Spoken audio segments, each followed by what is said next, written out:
So with that, we will go ahead and get started. Hopefully you guys all know why you're here, but just in case it isn't already clear, this is Backyard Bats or Bats and Your Backyard, whichever one you guys saw it called, presented by the Woodlands Nature Station out in Land Between the Lakes, Kentucky.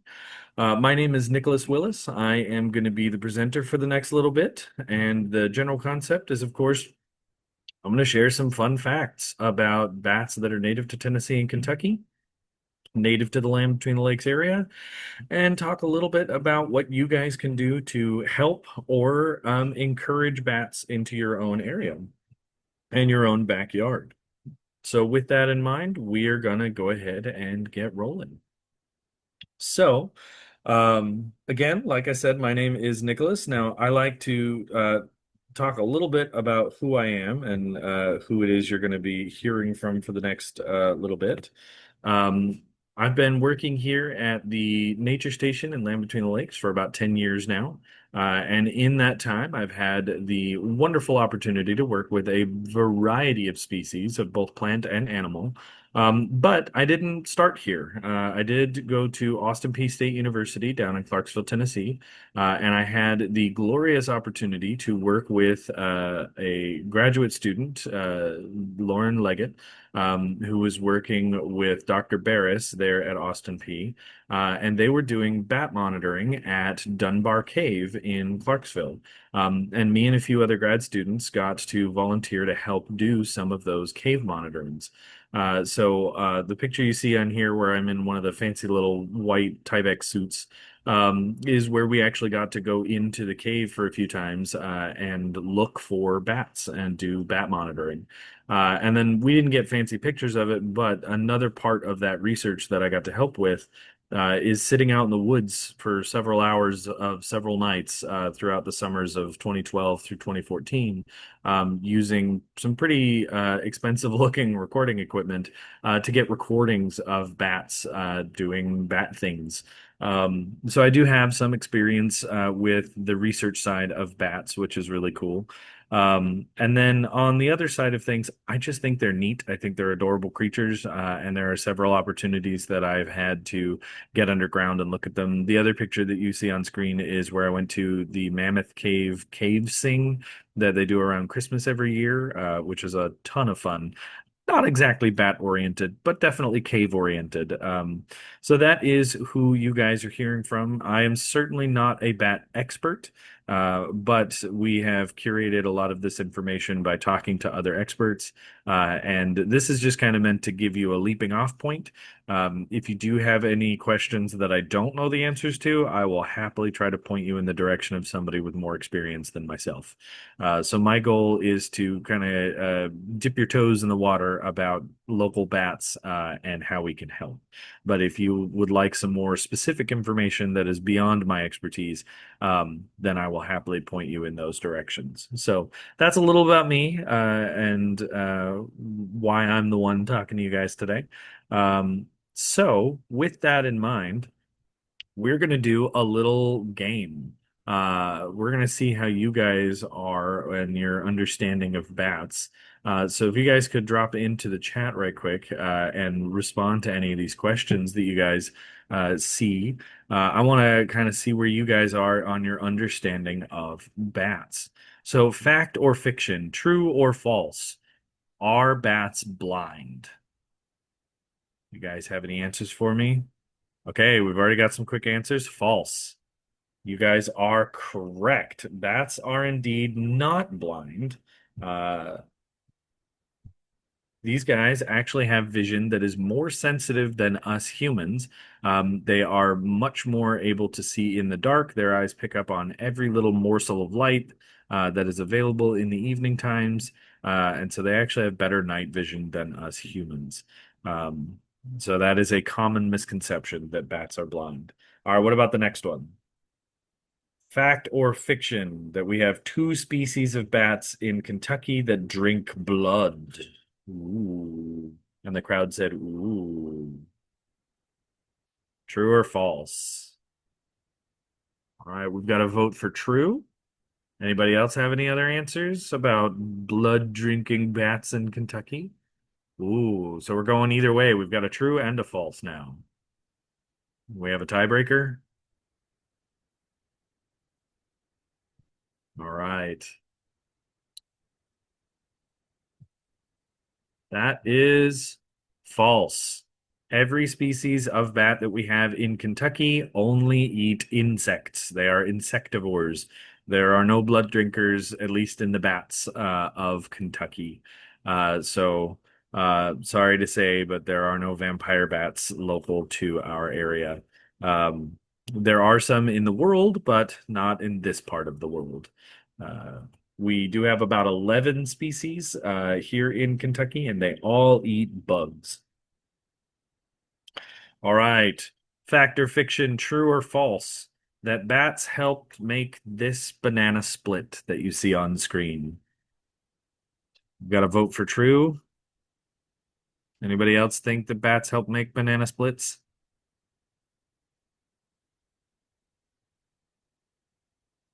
Personally, I would love to see one working at a Baskin Robbins, but that's just me. All right. It is true. Tropical bat species are a primary pollinator for a lot of different fruits, including but not limited to bananas. So they are down in South America uh, and in some of the coastal tropics. Bats are one of the primary pollinators of those plants. So it is very true that we would not have banana splits without bats.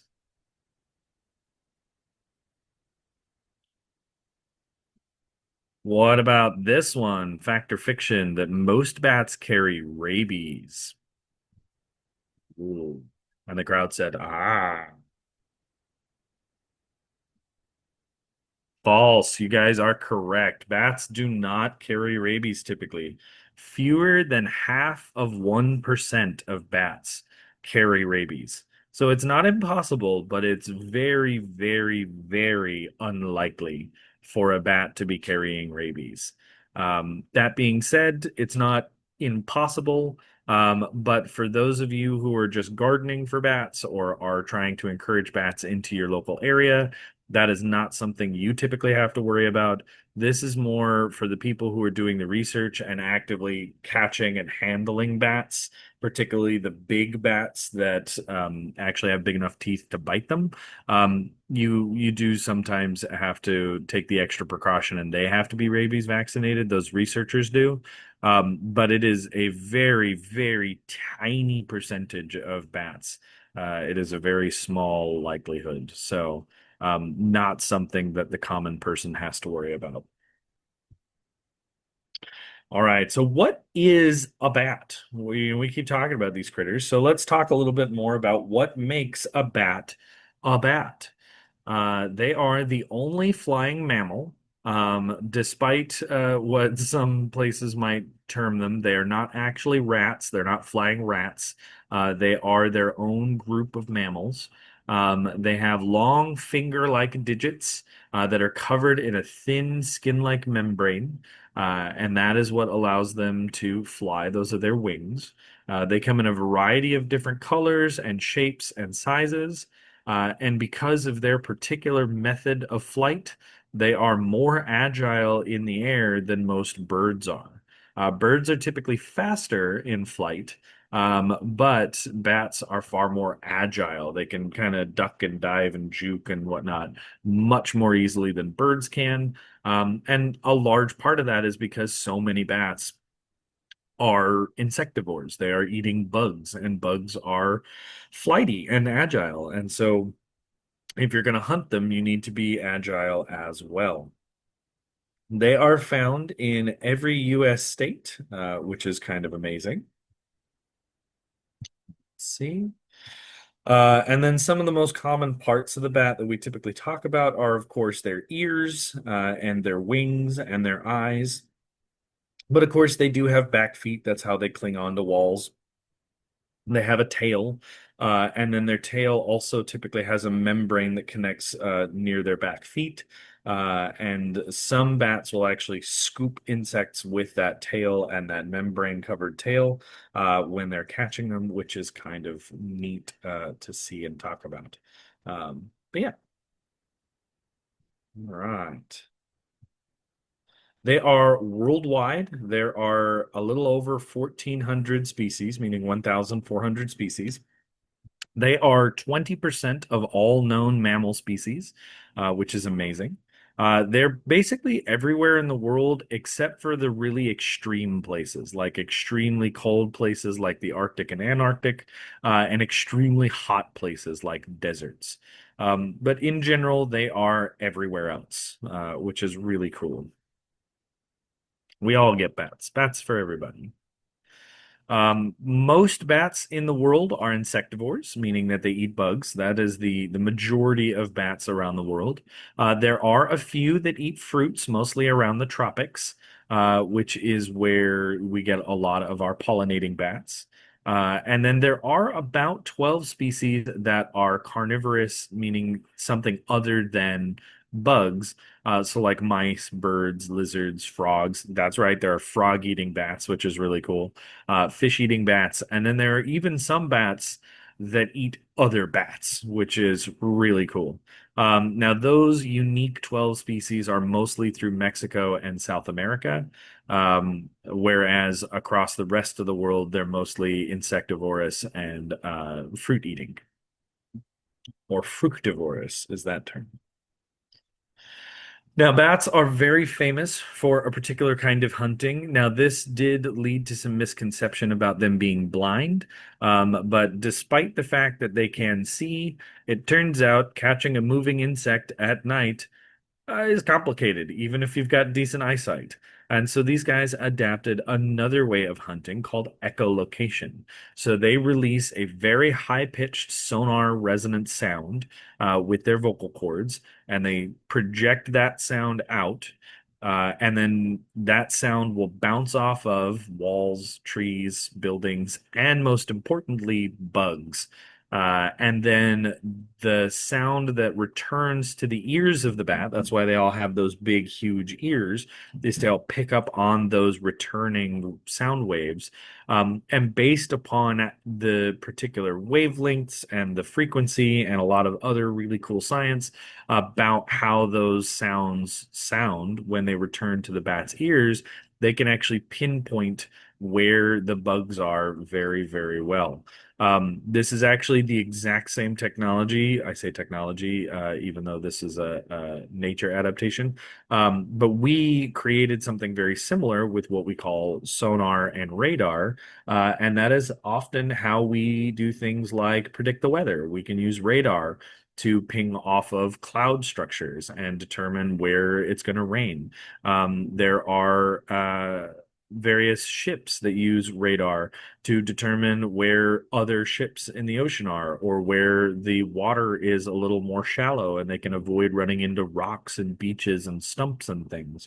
And so we humans have actually created a similar effect for our technology, but bats utilize it to pinpoint the location of moving insects. And because it is sound, because they're using sound to do this, and sound travels really, really fast, they can get really accurate information even from something like a moving bug, because the bug might be here 1 second and then over here another second, but the bats are constantly making these echolocation sounds, these sonar sounds, to constantly update their information about where these bugs are. And it turns out that echolocation is so fantastic as a hunting strategy that most bats, that wonderful eyesight that they have, is more about avoiding obstacles. It's more about avoiding parts of the cave they're flying in or parts of the forest that they're flying in, the things that aren't moving, like trees and bushes and buildings. The eyesight is more about that and avoiding that. And for when they get really close to whatever it is they're going to catch, they can fine tune the last little bit based on their eyesight. But echolocation is the primary method that they utilize for hunting bugs. It's a really fascinating strategy. It's a really fascinating adaptation, and bats are wonderfully famous for it. Bats around the world have a pretty variable lifespan. Depending on the species, they can live anywhere from 7 to 20 years. Most of our bats here in Tennessee and Kentucky are going to be on the lower end of that, somewhere between 5 and 10 years for most species. The longest living bat is something called Brandt's bat, and apparently holds the record at 50 years, which is crazy to imagine. And then the Pallas Mastiff bat is one of the shorter lifespans, and they typically only live to be about 5. 5 is kind of the maximum for one of those Mastiff bats. Um, Now, bats are also famous for being very, very social. They have a very complicated social life. Who doesn't, right? Um, Many of their vocalizations, they have tons of different vocalizations. They have a variety of different ways to express complaints and distress, which is kind of fun. And then when I say complicated social lives, some species of bat will group up in what's called a colony. And those colonies can get as big as several thousand to even maybe a million bats in their society. Talk about living in a big city. It is really, really great for predation. It's really great for flying around and catching bugs because as they fly around, they tend to scare up and stir up more bugs. So it works out pretty well for them in that regard. However, this kind of societal colonial roosting is really bad for disease because they tend to group up in large colonies. So if one or two bats get sick and then they go to a colony, they spread that sickness pretty quickly, which is we'll talk a little bit more about that. I do want to take a second to focus on the vocalizations, the various sounds that they make. That was part of one of the studies that I got to help with down in Dunbar Cave. They were actually specifically using a software called Anabat, where they were taking recordings of the various bat species around Dunbar Cave and then trying to isolate which vocalizations were which. If we know that this particular sound is likely a little brown bat, and we know that this particular sound is a little brown bat that is upset, then we can start picking out those throughout recordings and start making some assessments about the bats in that area. Are the little brown bats having a good time? Are they having a rough time? Are they getting along well? Are they often in distress of some sort? And that, as well as similar research done all around the world, has led to some massive leaps in our understanding of bats. When I first helped with some of those studies back in the 2012 to 2014, we were really getting into the nuanced detail about distress calls versus mating calls versus hunting calls. And nowadays, it has gotten so precise that even me, as an educator in the middle of land between the lakes, an hour from everywhere, can take a cell phone recording or a simple recording of bats in our backyard. In about 10-15 minutes on Google, I can tell you what kind of bat it is and what kind of mood it was likely in. Wonderful technology out there, wonderful advances in our understanding of social behavior, which is really cool. Many of these photos are either some have been my photos, some have been my coworker Jordan's photos, and then for some of these bigger colonies, we actually got these from a bat conservation website, which I'll talk about here in a little bit. But that is where we sourced the variety of our photos. Uh, all right, moving right along. Something else that bats are very famous for is hibernating. They're not always up and moving about. They go into what's called torpor, which is how they hibernate. That is a phrase we use for a reduced state of activity. That is what that torpor is. This torpor can be very long, anywhere from a full month to very short for like just a few hours throughout the day. But what torpor does and why it's specifically hibernation versus taking a nap is, if you're taking a nap, your heartbeat reduces a bit, but not a lot. Torpor drops the heartbeat a lot. We're talking from like 200 beats per minute down to just 10 beats per minute. So a very, very, very reduced level of activity. And this reduces the amount of energy, the calories that these little bats are burning, by upwards of 90 to sometimes upwards of 95%. They're just not burning a lot of energy while they are in torpor, while they are hibernating. And this is the entire reason why they do it. They tend to go into torpor during times when there aren't bugs to eat. So for some species, that might just be a few hours during the day because the bugs are more active at dawn and dusk and throughout the night. And for other species, where it gets really cold, bugs don't really like the cold, and so throughout the coldest part of the year, they go into that hibernation and that torpor while there's nothing to eat. Little brown bats may hibernate for as much as 6 months, waiting for the right kinds of temperatures and the right kind of humidity for the bugs they like to eat. A lot of species of bats will also migrate. They move north during the summer months to take advantage of all the nice bugs. And then as soon as it starts getting cold up in the north, they migrate back down south and take advantage of the bugs down near the tropics. Um, yeah, we were just talking about that. Most tree dwelling bats, which are a lot of the bat species we have in Kentucky, will migrate to find insects. When they do migrate, they travel down to Florida, they travel down to Mexico, and they travel down into Central America. Now, thankfully, because of our particular climate in Kentucky, even though we mostly have tree-dwelling bats, they're usually here year round. There are a few of our bats that will do a little bit of local migration. They might not always hang out in the same backyard all the time, but typically they are here year round. Now, year round, these are the kinds of habitats that you can look for bats. Underneath bridges, of course, they're famous for living in caves, but they also like anything else that is even arguably cave-like the underside of bridges, culverts and drains, attics and old buildings, as well as a variety of trees. Most particularly things like oaks, beeches, ash, and hickory. And of course, as the title of the program suggested, your backyard. So we're going to talk a little bit about the individual bat species and what they want, what they like. So here are some of the bat species that are native to the area. Like I said, we have anywhere from 11 to 14, depending upon the age of your records.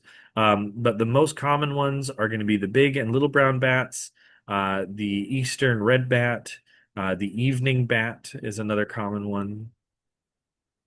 These are the big and little browns off to the side. You can see why one's called the big brown, one's called the little brown.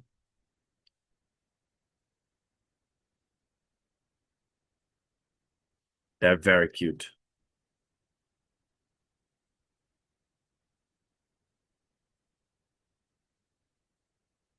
That one is the hoary bat, another word for all the gray hairs that they typically have. Then we have the Indiana bat. This is another fairly common one throughout Tennessee and Kentucky as well. We have the northern long-eared bat. We have Rafinesque's big-eared bat, named after the scientist Rafinesque who discovered them. We have the Seminole bat, the silver-haired bat, the southeastern myotis, the tricolored bat, which if you see any records talking about an eastern pipistrelle, that is what is now called the tricolored bat.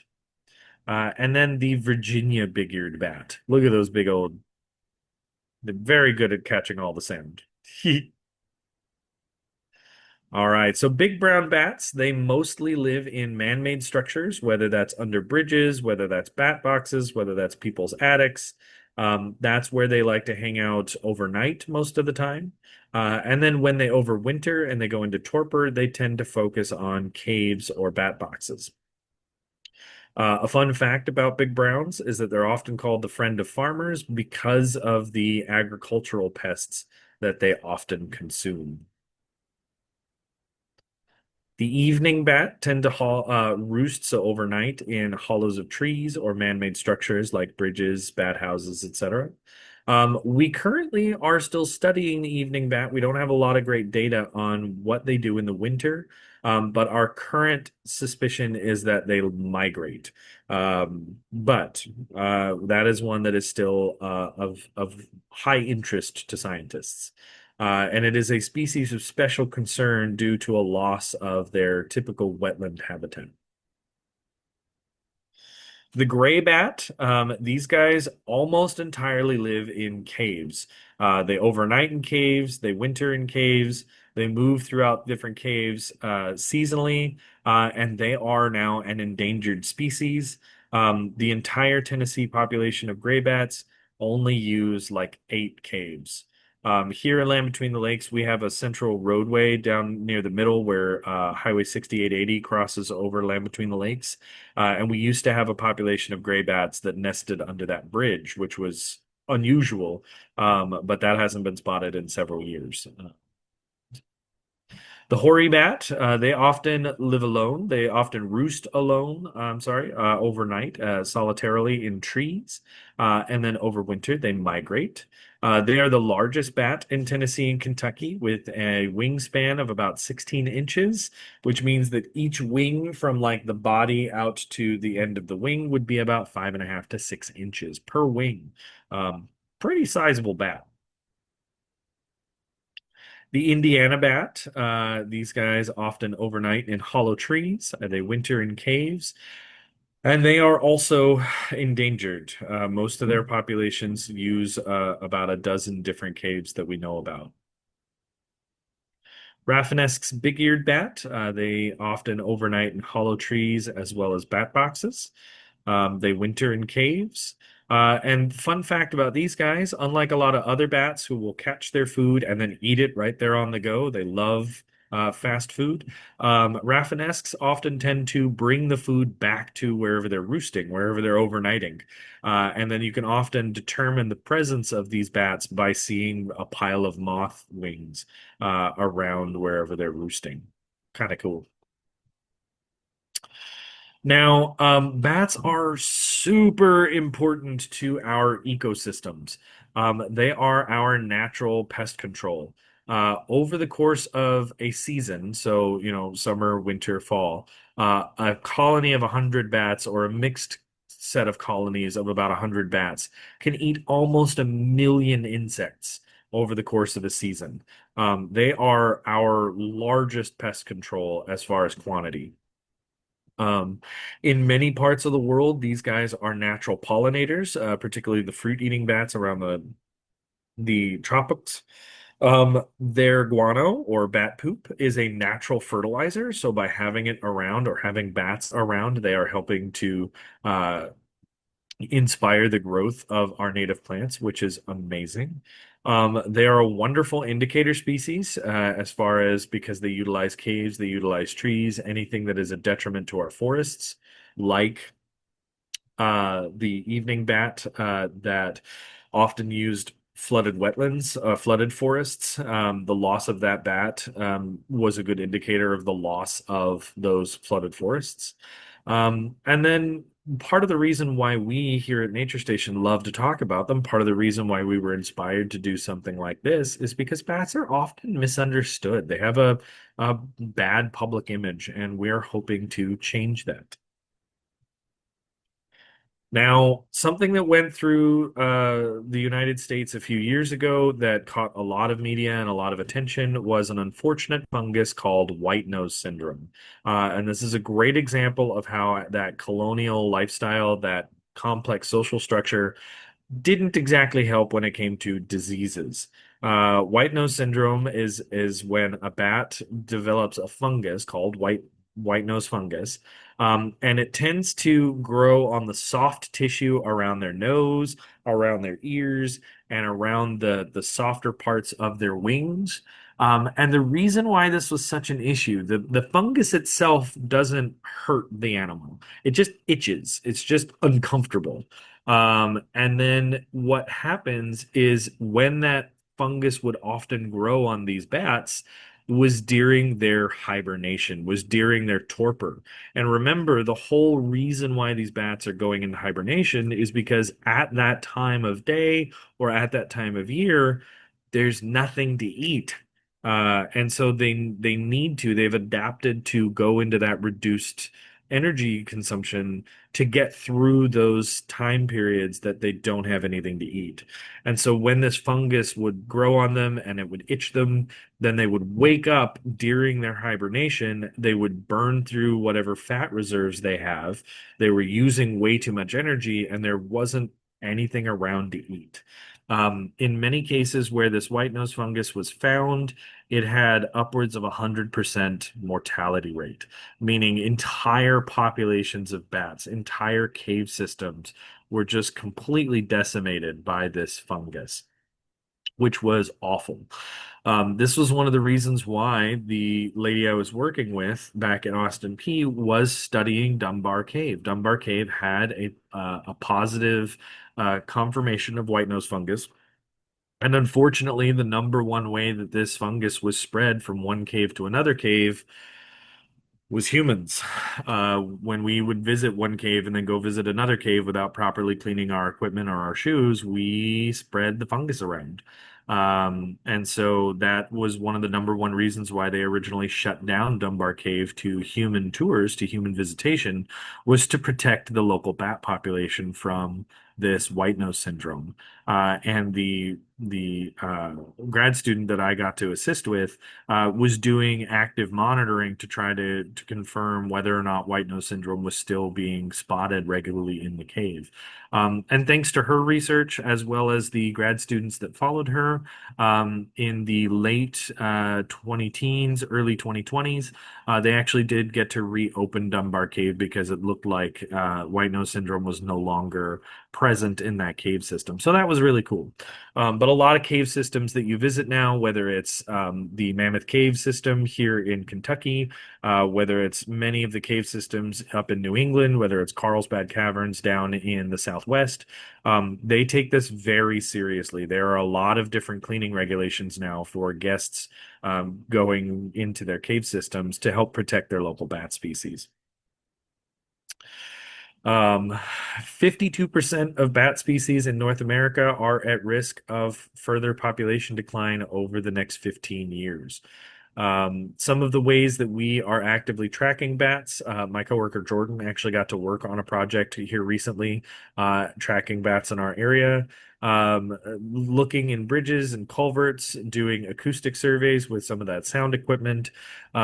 Various grad students and colleges do what's called mist netting, where they actually catch live bats and then identify them. Oftentimes, they'll also they'll put uh, uh, an identifying ring on the bats. They'll band them like we do birds, so that if they're caught again, we can track where they were and where they were caught, and collecting all kinds of data about their species, the number that we've caught, any diseases or issues that we see on them. So this is some of the active conservation that a lot of our universities are currently doing. But how can you guys help? If you're just a homeowner or if you're a local resident and you're like, oh man, I think bats are cool, but like I'm not a college student. I'm not out there doing some of the recordings and the hands-on conservation. What can I do? Some things you guys can do is, of course, if you see an injured bat, if you see a bat that is just acting weird, or predominantly if you find dead bats around your property or anything like that, please contact your local fish and wildlife agency and inform them. Take a couple of pictures, give them that data, when you found it, where you found it, as much of that information as you can. But please leave them alone because, again, we don't want to transfer any diseases that they might have been suffering from to any of our other local populations. But absolutely get that recording, that that measurement data, and return it. But if you find live bats, if you find them under the eaves of your house or under the eaves of your barn, now obviously if they're in your attic or something and they're causing a detriment to your structure, there are some great ways to remove them that doesn't injure the bat. There's some wonderful information out there about that. So we wholeheartedly encourage non-lethal removal of bats if they're being a pest. But if they're not being a pest, if you just see them hanging out on your trees or if they're under the eaves of your house and it's totally fine, leave them be. Appreciate them where they are. Because again, typically like this one that you see that's underneath a camera on our building, he's taking a nap. He is sleeping through the hot part of the day. Let's let him. Let's don't wake him up. Don't disturb him. Take some pictures. Do what you can to try to figure out what he is, but or she, and then otherwise just leave him alone. And then of course, invite them to your backyard. And here are some ways that we can do that. They love water sources, preferably long ones or wide open ones like bird baths will also help bats. Something that they can take quick sips of while they're flying, just kind of do a skim by to collect some of that water. Any kind of shelter that you can provide bats, whether it's bat boxes, whether it's rocket boxes, which is another form of bat box. Oaks, hickories, beeches, ash trees. If you have any of those trees on your property, do what you can to take care of those trees. Those are amazing bat habitats. And then, of course, bugs. All of our bats in our area are bug eaters. So if you are attracting pollinators, if you are attracting bugs to your yard in a variety of ways, you are going to be attracting bats. Um, So here's some more information about bat boxes. There are a variety of different styles. They can be put on your houses. They can be put on your barns. You can put them near your structures. You can put them far away from your structures. The biggest thing is there's a ton of different designs out there. What we typically recommend, whatever design you like, whatever design you think is cool, um, try to put it anywhere from 12 to 18 feet off the ground. If you can, try to put it somewhere where they don't have to worry about predators like raccoons. So that's one of the reasons I don't typically advise putting them on like a tree, is because a raccoon could very easily get up in there and reach right up into the box and pull out a snack. So try to guard them from predators if you can with a baffle or something. But however you choose to provide the bat house, the other big thing that you should do is just be patient. Bat boxes are one of those lovely things where you could follow all the right instructions, wait 6 to 8 months, never see a single bat, or you could just ignore the instructions and in like 3 months you get 50 bats. It really, your particular bats in your particular area are going to be different from everybody else's. They're all, a little wishy-washy on what they want in a home. And of course, they change, they move around a bit. So what we typically recommend is however you choose to put up your bat box, give it about 6 months to a year after the first time you put it up. And after about 6 months, every few days or so, go out during the daytime, shine a light up into the bat box. If there is anybody there, the two things that you'll often see is if you shine a light up in there and look up in there, it'll look like little potatoes just wedged up into your bat house. You'll be pretty obvious that you have somebody home. Or another really obvious way is giant piles of guano, giant piles of bat poop around the bottom of the house. That's a pretty clear indication that somebody's home. Um, but if after 6 months to a year you don't see either of those indications, then we recommend changing any one thing about the box. Maybe, put it a little higher or a little lower. Maybe change which position it is, whether it's facing into the sun or away from the sun. Um, Change the color of the wood if you decided to paint it. But just change one thing, whatever, pick one variable, change that, and then give it another 6 months to a year. See if they like that. And then eventually they'll use it. If you build it, eventually they'll use it. It sometimes takes a while. This is a wonderful book that we recommend everybody look up if you want to build your own bat houses. But there are lots of wonderful woodworkers out and about. I've gone to local farmers markets in Murray, Kentucky, in Cadiz, Kentucky, in Paducah, Kentucky, and I have at every single one of them, I have seen people, woodworkers, selling locally built bat houses. So there's a lot of opportunity to find them. But if you have a woodworker in your life, or if you yourself are a woodworker, there's some great plans in this handbook about how to build one. Um, and then all of the various species are interconnected. So if you are doing pollinator gardening for butterflies, if you're doing pollinator gardening for hummingbirds, if you are a farmer and you're just growing tomatoes or corn or what have you, a lot of the pests that you're going to see in your garden, you're going to see insects actually using your garden, eating those plants. And I know that sometimes that can often lead us to think, oh my God, they're eating my violets. But that means that your violets are doing what they're supposed to do. They're attracting bugs. The violets are looking for pollinators. They're looking for caterpillars to be laid on their leaves. That way, the resulting butterfly will pollinate the flowers.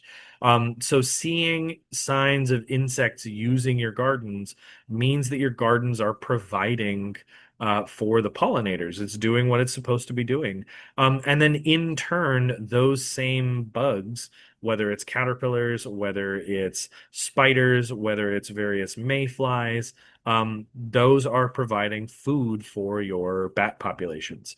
So it all kind of works out together. If you plant a bush that's attracting bees, that bush is likely going to attract such a variety of bees that it's also going to attract bats. Your milkweed is attracting your monarch butterflies, but it's also attracting milkweed bugs, and those milkweed bugs are a food source for bats. So it all just kind of works together. Um, so we encourage people to keep in mind that if you're doing some of this native flower gardening, this pollinator gardening, and you see signs of insects eating it, it's working. It's doing what it's supposed to be doing. And then the biggest thing is diversity. This highly manicured lawn on the side, while it might be good for playing ultimate frisbee, or flying paper airplanes, there is no diversity there. You're not going to see a lot of bats in that area because there's no plants that are attracting bugs. There's no water source. There are very few trees nearby. You're just not going to get a lot of butterflies. You're not going to get a lot of bats. You're not going to get a lot of hummingbirds. From like a conservation animal sighting kind of viewpoint. This picture on my left, all the way on the end with the wide open green, is a dead space. The one in the middle um, is a little bit of both. You've got some wonderful trees in the yard, you've got some main flowers, add in a nice water source, and you've not only got a wonderful place for the kids to run around, but you're going to be attracting some pollinators. You're going to be attracting some bats. And then, of course, the one all the way on the far side with all of the beautiful flowers. You're getting a ton of pollination. You're getting a ton of diversity in species, which means you're going to be getting a lot of things like hummingbirds, butterflies, bats. And I understand that a lot of us want our yards to be multifunctional, not just for the bugs, but also for us. So we typically try to aim for something in the middle, and then where you can have a few wild spaces, let a few parts of your yard go wild. So for your pollinator gardens, we recommend native species. That is what our native insects in Tennessee and Kentucky are adapted for. And so if you provide what they're adapted for, then that will in turn provide for the bats. Some great examples of some local pollinating species are bee balm, coneflower, cardinal flower, and then most amazingly, oak trees. Nothing like a solid oak tree. They support about 200 different species of butterfly, well over 100 species of moth. Not to mention, they are roosting habitats for several of our species of bats. Just a handful of solid, healthy oak trees are amazing for our local ecosystems. This is a handout by Bat Conservation International, which is the main organization that we got a lot of this information and pictures from. These are some of the particular plants that they recommend for bats. So things like snowbells, buttonbush is a good one, elderberry, ninebark, and then some perennials. One that is very popular, of course, is black-eyed Susans, and then Joe Pyeweed is another big one. Um, so these are going to be some of your best choices for encouraging the kinds of bugs that bats are going to be using. This is the website for Bat Conservation International, where we got a lot of these resources from, and it's one of our number one choices for directing people if you would like to learn more beyond what we've talked about here. This is what the main website looks like. You just type in batcon.org. And then on the left side of the web page, you'll see a lot of information there. If you click on the one that says about bats, you can learn all kinds of stuff about the various bat profiles. That's where we got some of the pictures that we utilized. Bats in homes and buildings, what you can do if you have bats in your attic. What do you do if you found an injured bat? All of that kind of good stuff. This is a wonderful resource for you guys to check out and learn about any of that. And then also, if 20 minutes after we're done here, you've forgotten everything that I've already shared, Bat Conservation International is an excellent resource. And again, that's our number one source there. If you click on the one that says experience bats, these are some places where you can visit some live cams and footage of various bats in various areas, as well as local events that you guys might get to participate in if there is a local university that's looking for volunteers, if there's a place nearby that's doing bat recording. These are going to be some spots where you guys can get involved in that regard. Um, that's what I have for you today. If you guys have any questions for me, please by all means drop those into the chat. But otherwise, thank you so much for joining us to learn about some of our local bats and their ecosystems. This has all been a wonderful way for us to build up for our Hummingbird Fest that is coming up the first weekend of August here on site at the Woodlands Nature Station. That is August 1st and 2nd. And then, yeah, thank you again for joining me. Wonderful question. We got a question in the chat about describing bat guano. So funnily enough, if you are familiar with mouse poop, it's going to be very small. It's going to be usually various shades of brown. Um, Honestly, it looks a lot like chocolate sprinkles, and I hate using that as a reference, but it's true. And then typically it is going to be in piles. Because when the bats are roosting in the bat houses, or if they're roosting around in a tree, what they'll do is as they're crawling up into wherever they're going to be roosting, that's when they're going to be defecating. So there'll be a pile there. And then throughout the day while they're shifting around and sleeping, it'll also just drop straight down to the bottom. So when you go to investigate your bat house and you're looking for evidence, it will be really obvious that there's just these piles of what looks like almost mouse poop. But where mice just sprinkle it around, this is little heaps of it around that.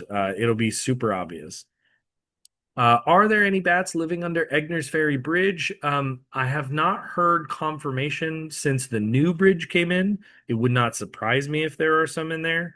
I do know that the old bridge did have them, so there was a lot of good hope about them returning to Egner's Ferry Bridge. The only spots that I have actual confirmation of, other than our bat houses here in the backyard of the nature station, I know there are a few tunnels along the Central Hardwoods Trail that goes from lake to lake from Egner's Ferry to Canton. There's a few tunnels along that hiking trail that bats have been spotted in. And then where 6880 goes over the Woodlands Trace, we haven't had gray bats spotted there in a few years, but we have had evening bats and big brown bats spotted there in a few years. We think bats are resting under. We have a double deck, so there are droppings on the lower. You very well could. A double deck is a wonderful spot for bats, not just because it provides a convenient place for them to roost for the night, but oftentimes those kinds of deckings and the lights that we put around those decks will attract a lot of bugs at night. So not only do they get a nice convenient spot to take a nap, but when they wake up to go eat, they don't have to fly far. So it sounds like a likely spot for some bats. Yeah. Wonderful. I'm glad to hear you guys use that trail. Keep a lookout for any of those culverts and converted culverts to tunnels. Like I said, when I was talking about shining a light up into a bat box, if you see one, it's just going to look like a brownish, blackish potato that's just wedged up into a corner or onto an eave somewhere, um, which is pretty cool. Yeah. Again, thank you guys so much for joining me for my webinar. If you guys have any questions outside of when we finish the webinar, I have left my email up on the show here. Feel free to email me with any questions you guys might have, and of course, if I don't know the answer, I will direct you towards someone I think might be able to help you out better. So yeah, thank you guys so much.